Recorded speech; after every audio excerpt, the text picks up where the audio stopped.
After some mature reflection, Lynda decided she's going to make chicken stock out of these. Oh, I thought you had my big butt stuck up in here in there. Yes, I had your big butt stuck on in the air. Yeah. So, what are you going to do first? I'm going to wash a carrot.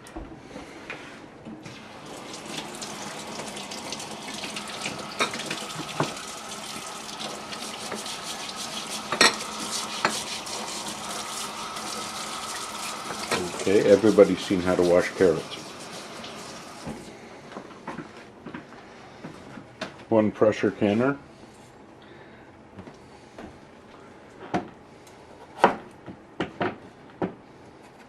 And I'm not going to peel them.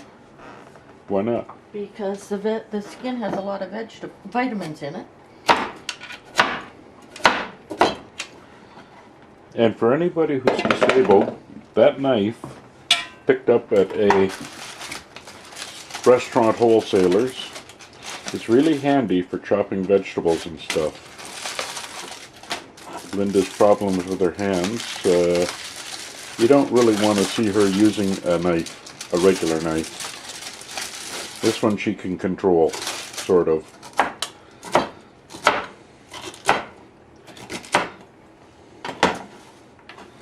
Being disabled means you learn to work around things. You also learn to stay out of her way. I've never cut anybody yet. Dear, just how many weeks ago was it when I was standing here and you poked me in the butt with a knife as you walked past? I did that on purpose. Oh, spousal abuse. I never seem to be able to do any damage if I do it on purpose. Accidentally, I'm deadly. Well, I can attest to that.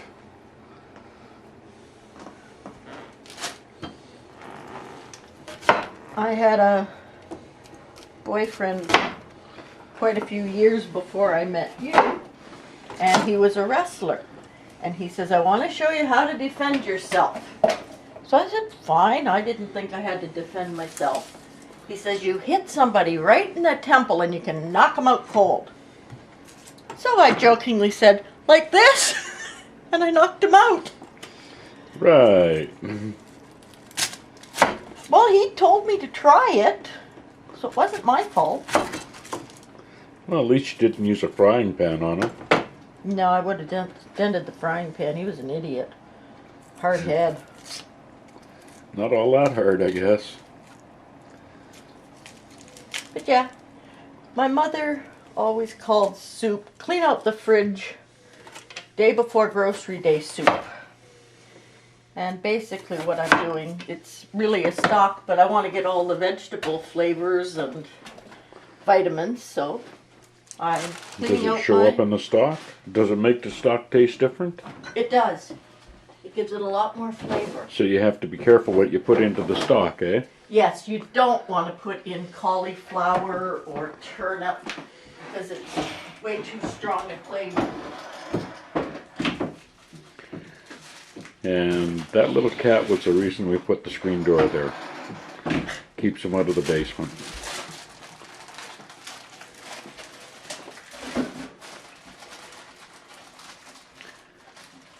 Okay, put the camera down, and you are going to fill my big pot with water. How much? How much water? It's about there. Whew, it's going to take a while. That's why I say put the camera down and do it for me. Okay, goodbye. Hang on. Okay, now you can start. Okay, I'm opening these in the shopping bag because if it gets all gloppy, I can simply throw it in the wash afterwards. It'll go in the wash anyway, but let's see. $1 a pound. And there's not much fat on these ones, which is very nice. I don't know how many I'm putting in here. It depends on how much the water rises.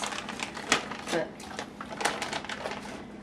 you put that in the water with all the vegetables that you chopped up. Right now the vegetables are onions, carrots, and celery.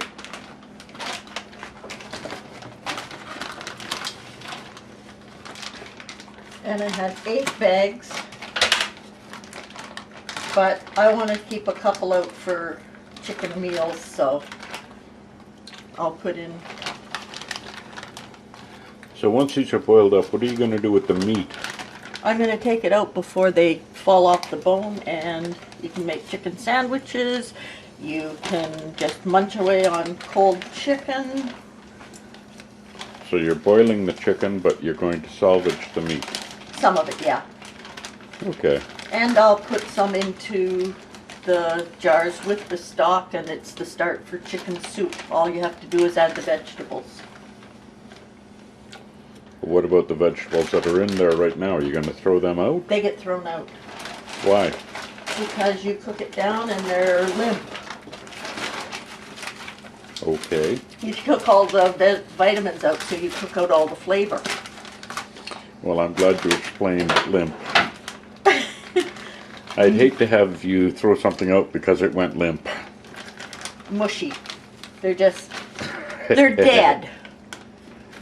Okay. Like there's no flavor left to them, and you wouldn't really want to.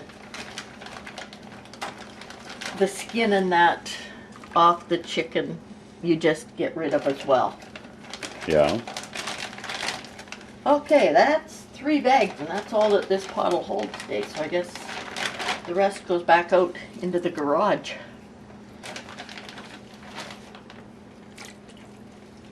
I think you need more water in there.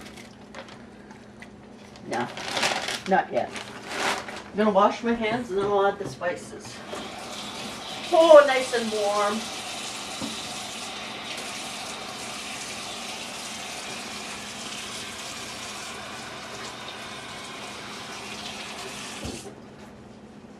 And you can tell I washed my hands because now I'm soaked. Okay. You throw in 3 or 4 bay leaves depending on the size. Oh, more of those mysterious bay leaves. Yeah. I'll put in 4. It's 5. It's a pretty big pot. So they go in, and Don likes pepper, so I'll put in. All of it. No, that's about 2 teaspoons, maybe a bit more. And some red pepper. And salt. And I'm not using the pink salt today, Dawn. Oh, good. And you're measuring? My goodness. No, my hands are wet, so I can't put it into my hand.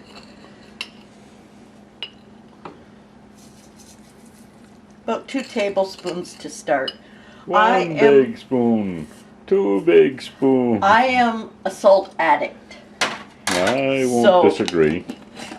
So I try to cut down, but I'm not very good at cutting down.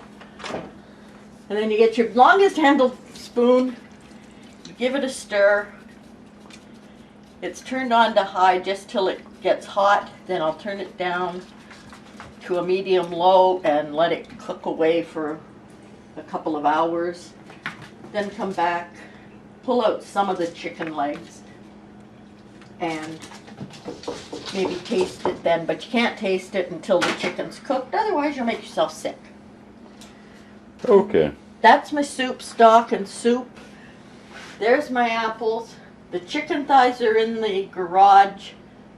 On to the next project. And my leg hurts today because I walked so far.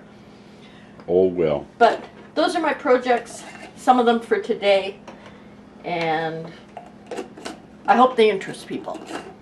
Talk to you later. Okay, Lynda, I'm taping.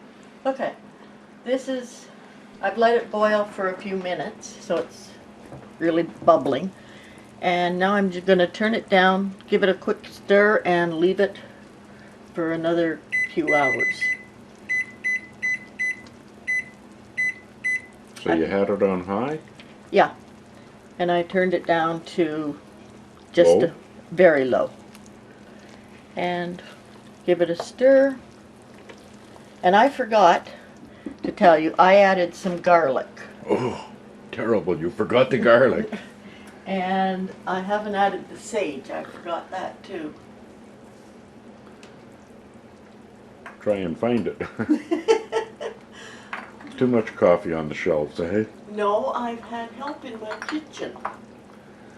All those bottles up there are the different kinds of coffees.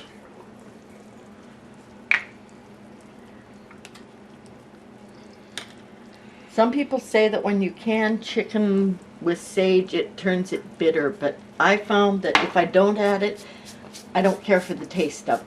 It doesn't have the poultry flavor, so. Is that called sage advice? I should give up with the puns? I think maybe. Okay. But there, I've added the sage, and I think I might add a little bit more garlic. Well, I don't mind sage. The garlic, however.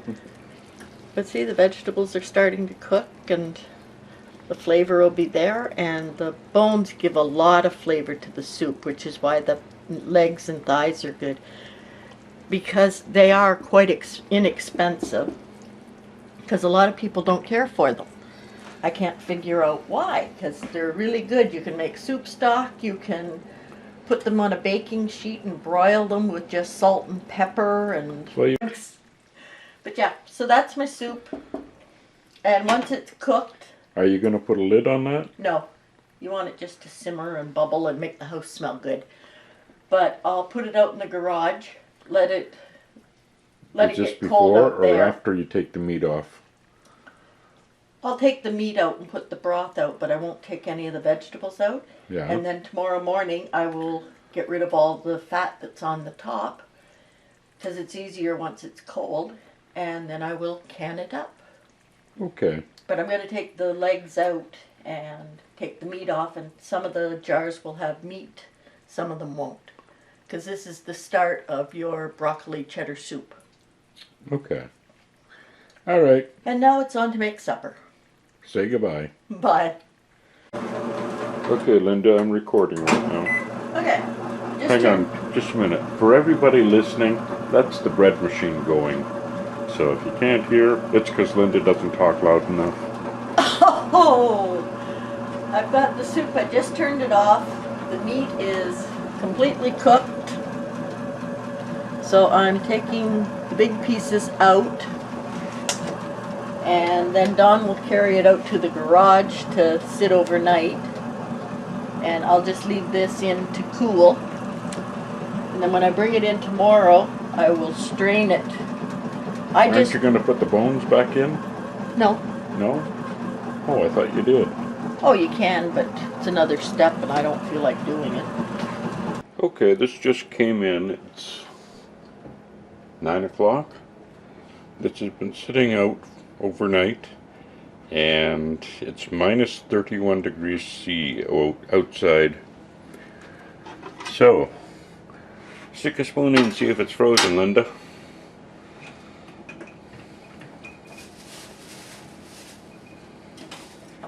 Today? Ouch, that hurt. She just hit me.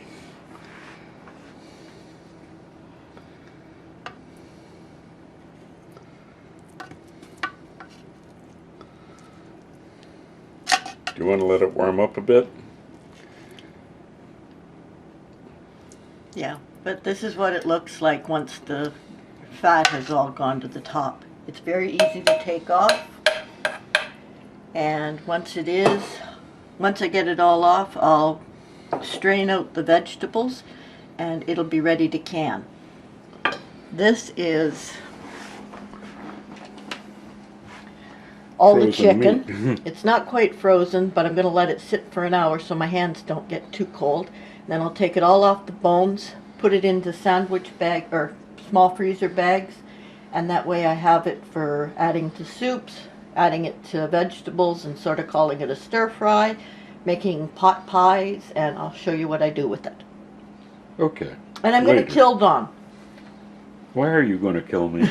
Because you did this before I combed my hair, got decent clothes on, and you're showing people all over the place what I look like first thing in the morning. Bye, everybody. Okay, the bones are picked over. There's the grease from the top of the soup. I got this much meat, and I got this much stock out of 3 bags of chicken. 18. There were 4 in each, where there were 6 in each bag. Roughly, yeah. So 6 times 3 is 18. So out of 18 legs, I got that much done. And I think there's about, Well, there's quite a few jars of stock there. that'll make about 6 quarts. Okay. So that's my project for this afternoon. And that got room in my freezer. Some. But you still have a lot of stuff to move in from the garage. Yes, that'll be done. Mind you, right now it's still colder out in the garage than it is in your freezer. Yeah, I've got 1 roast to cut up. The rest, 3, about 6 more bags of chicken, and Lots of stuff to play with. yeah, All right, say bye. I'll try to do more videos. Bye. Good morning. This is about 2 days later from when I started making the stock. I did it up yesterday, and I didn't forget you. I set up the camera, I had it on the perfect angle, and I started nattering away like I do when you see my videos. Got it all bottled up and realized I hadn't hit record. So anyways, out of that big pot of chicken soup or stock, I got those 7 bags of, no, I think I got about 8 bags of the chicken already cooked, and I got 8 jars of stock. There's the first, and then by the time I hit the last, you can see the sediment from the bottom of the pan, but that just adds to the flavor. So I thought I would show you that. I did that, and I got 13 half-pint jars of my rhubarb apple sauce. And now, if this has turned out, I will have Dawn put it on YouTube and you can see it. And that's it for today. Tonight we're having fried fish. I don't know if there's anything worth showing in the way I fry fish, but everybody seems to like it. I may show you the entire meal when I do it up, because it'll be almost totally carb free. The only carbs would be a little bit in the flour that I've put on the fish. But anyway, that's it for today. Sorry about not showing you everything I do, but there are a lot of videos on making soup stock and canning it up, so I wasn't really too concerned. I just wanted to let you know I didn't forget you. I just forgot. See you later. Bye for now.